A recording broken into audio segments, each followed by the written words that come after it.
It started with my hands fussing in my lap. The seventh or eighth time I realized I was repeating the lyrics instead of singing them, staring past the hymnals into that gentle blue stained glass. Someone's phone alarm went off 3 pews back, and in the hush, it sounded like a school bell. And for a split second, I wanted to stand up and just walk out. Instead, I sat there and kept pretending to worship, flipping to the right page, nodding along. Every Sunday, for as long as I could remember, I'd slipped into that pew beside the scratchy hymnals, careful not to draw attention. There's something comforting about the routine, the way everyone knows the order, when to stand, when to sit. Peace, like a well-worn sweater. But if I'm honest, most times I'm waiting for something to happen, for a feeling, for goosebumps, for God to do something obvious, loud, undeniable. I want it every week, maybe just for a flicker, some sign I'm still on the right track. This time, what I wanted was so simple it surprised me. Just a word, quiet and personal, from Jesus. Not a sermon, not the story, but the living presence that people talk about. I'd heard Pastor Cole say Christ could walk with you everywhere, but that always felt more like a metaphor than a promise. So I bowed my head, squeezed my eyes tight, and whispered, just loud enough for myself, "If you're here, say something, please." The problem is, asking for real encounter is risky when you've grown used to waiting. When the postlude started, a note slid off the piano strings, and my heart started racing. I realized I wasn't alone in the pew anymore. There, sitting beside me, calm and grounding and impossibly present, was Jesus. Not distant, not in the stained glass, but next to me, in a robe the color of clay, hands folded, eyes deep as the sea at night.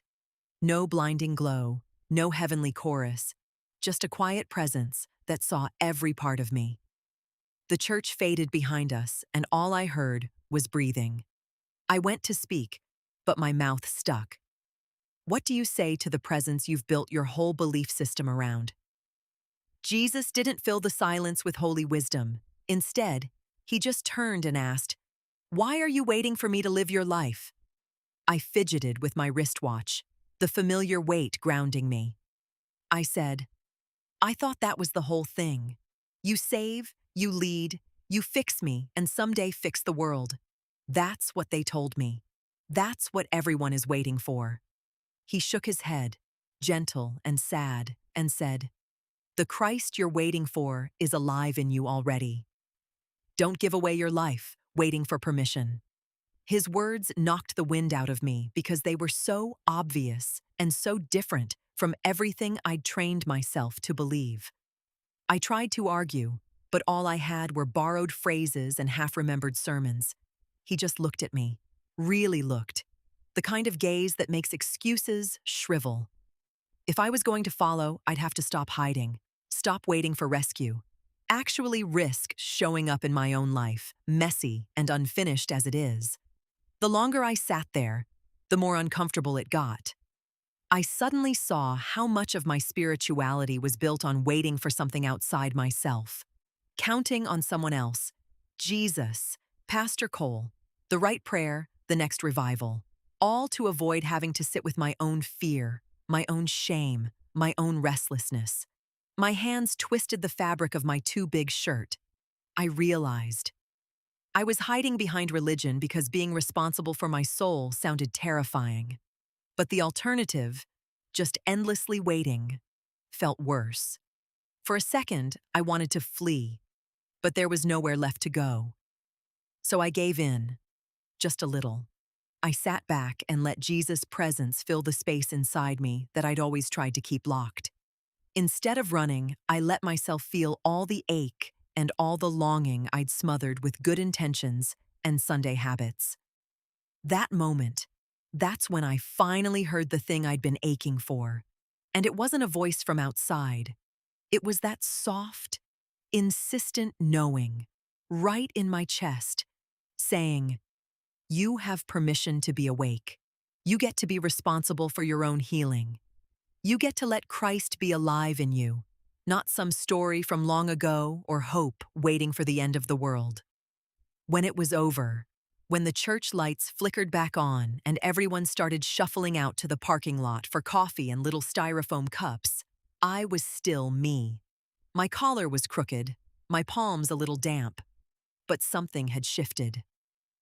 Pastor Cole caught my eye near the door, gave me that small smile he saves for the rare days I seem lighter.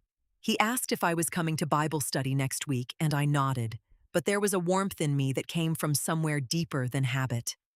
I stood on the steps under the cold morning sun and felt, for the first time in longer than I could remember, like I could claim my own life. I could show up to it, awake. So did I get what I wanted? Yes, but not the easy, outside miracle I used to crave. It cost me my favorite hiding place. It cost me the comfort of blaming everything on someone else or on waiting for heaven. I got back to my little apartment and sank into that lumpy old chair, the hymn still echoing in my ears. And this time, I didn't go numb. I sat in the silence and just breathed. No excuses, no waiting. And for the first time, I felt Christ awake in me. And that's where the real freedom begins.